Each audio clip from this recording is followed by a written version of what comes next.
Hello and welcome student to this new tutorial. In this tutorial I am going to cover the useRef hook in React.js. So let me show you what is useRef. So useRef is a React hook that allows you to create a mutable object that persists across re-renders. It returns a ref object with a .current property initialized to past argument initial value. For example, here you can see the syntax for useRef. You will have to declare a variable and store this useRef in that variable. Here you can see useRef with initial value. You can pass here any value to this. So what is the primary usage of useRef? Accessing DOM element directly. This is the most common use case. You can get a direct reference to a DOM element rendered by a component. Just like in core JavaScript, we can directly access to the DOM element with the help of useRef hook, storing mutable values that don't trigger re-renders. Unlike state variables, changing the .current property of a ref does not cause the component to re-render. This is useful to storing values that need to persist between renders but shouldn't trigger updates. So it is a hook which does not cause the re-renders just like useState. Here is the first example of use effect on focusing on input element. So let me show you this example with the help of code. Here you can see a simple component is created and it is named focus input, and here you can see it is returning an input and a button. On the click of button it is calling a function which is called handle click, and here is a button an input which is passing a reference input ref, and here if I show this input ref, this is declared here with null value, and here you can see this handle click is called and input.current.focus function is triggered here. Now let me show you with the help of code. For example, if I go to this useRef, here let create a basic boilerplate with the help of easy React snippet. Here first I am going to create an import, and in this import I am going to link with the reference called input ref. For example, first I will have to create a reference which is named input ref, and it is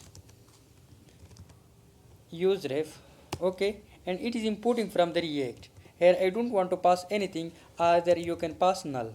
Okay, now I am going to link this use input ref with this. So here ref, and this is equal to the input ref.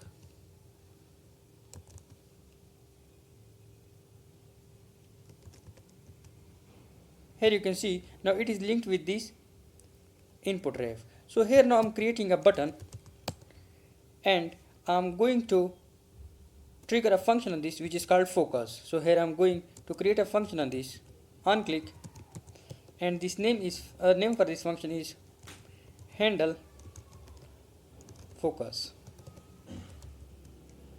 Okay, focus. Now let me create this function here. I think here function handle focus. Now in this I will have to trigger the function on this input ref of the focus. For example, here you will have to input, and it has the current property and dot focus. You will have to call this focus. Now let me show you with the help of code visual. Let me refresh the page. Here you can see a focus button, but let me style it little bit with the help of Fluent CSS.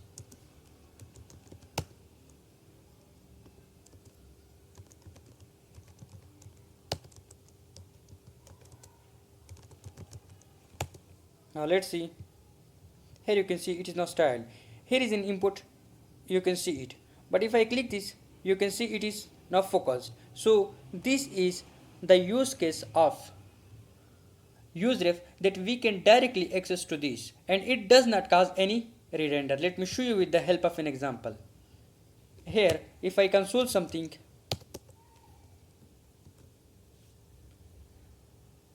not re-rendering. Now let's see.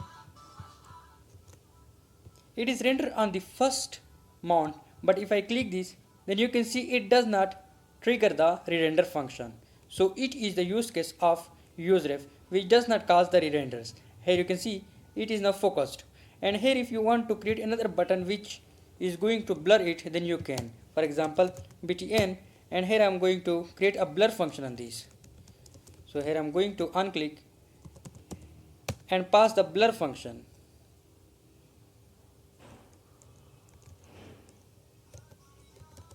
Handle blur. Okay, now let me create this function here. Function handle blur.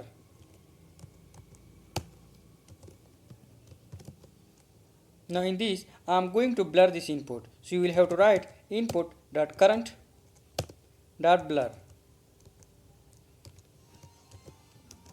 Let's see what is happening.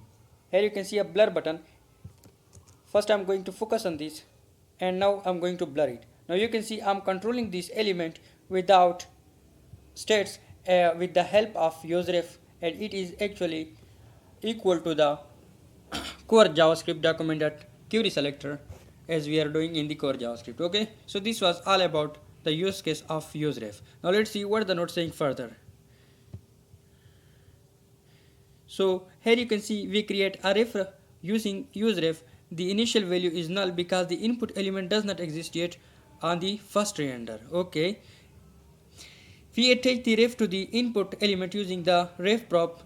Here you can see with the help of this, React will assign the DOM element to input.current when the component renders. Okay, in the handle click function we access the input element using input ref current.current and call it focus method. So here you can see. Now let me show you another example. So it was example 1. Now let's see, as we had thought that it persists the value through renders. Okay, now let me show you with the help of an example. Here let me clear this everything and create a basic function. Here I am going to create a button which increase a count. Okay, now here I am creating a state for this. Const count set count and is equal to use state. Let me import this. Now let here create a h1 which is storing the count value. Okay, now on this I want to unclick of this, I want to trigger a function which is called handle count. Okay, now let's see. Here let me create this function.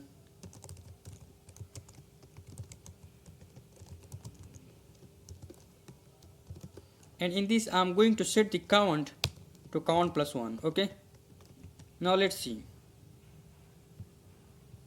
Here you can see an increase button. On click of this you can see this is now increasing the count value. So here now I am creating another count.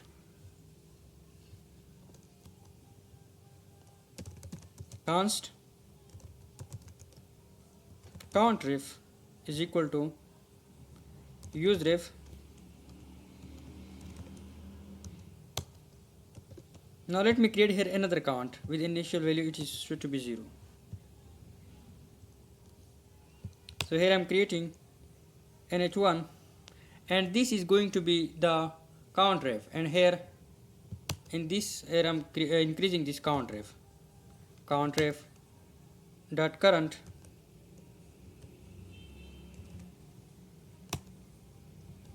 plus equal to 1. Now let's see what is happening.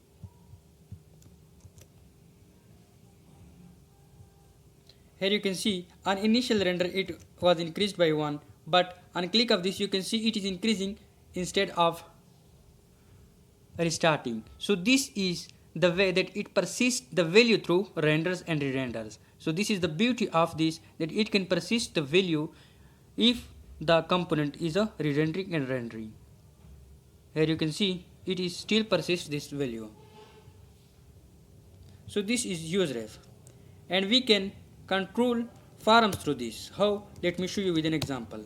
Here let me create a basic form.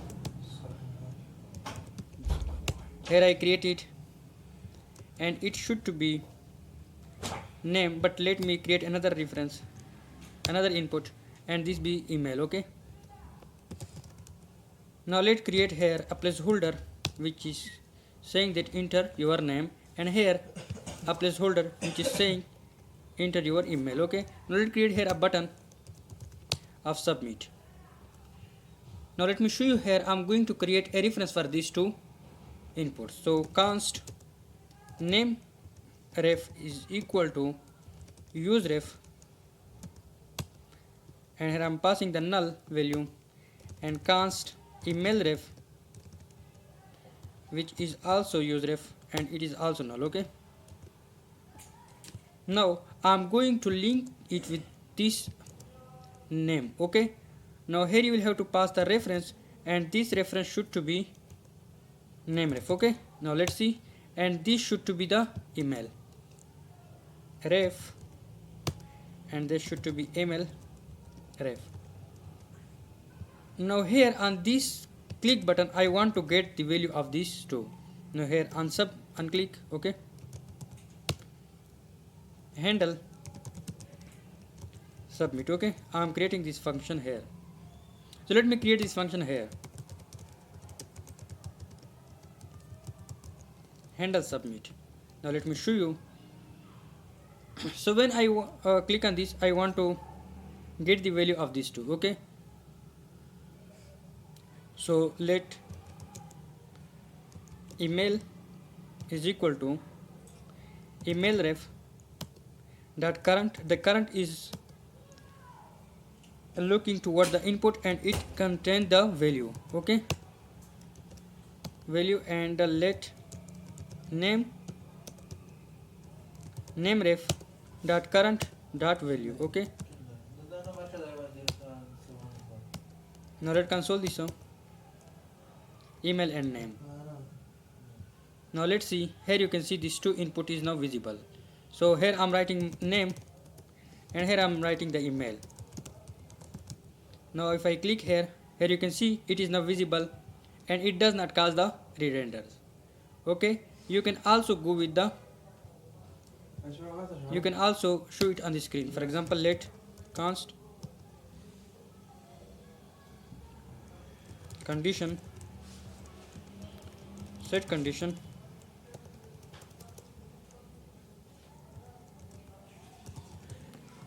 is equal to use state false.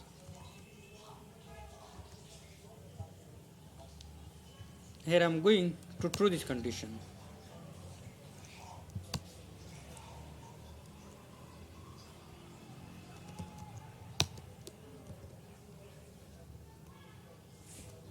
Okay, now I'm going to display this data here in this place. So you can also display this data here in this place. For example, if condition is true,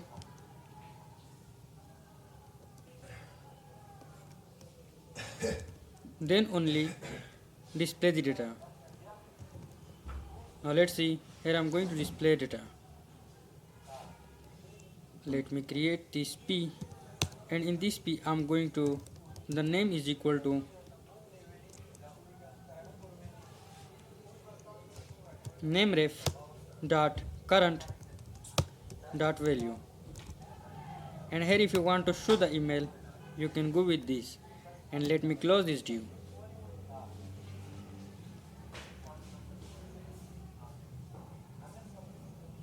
Okay, so it should not to be used here in this way. Now let's see if it's working or not. Let me console this. Let me Kamran at gmail.com, and on click of this, let me show. Here you can see now it is visible. If I click it, and it is hidden. So this was all about the useRef in React.js. In next video we are going to learn about the forward ref and another ref, hook which is also related to this useRef. So keep me in your prayers. Bye and bye.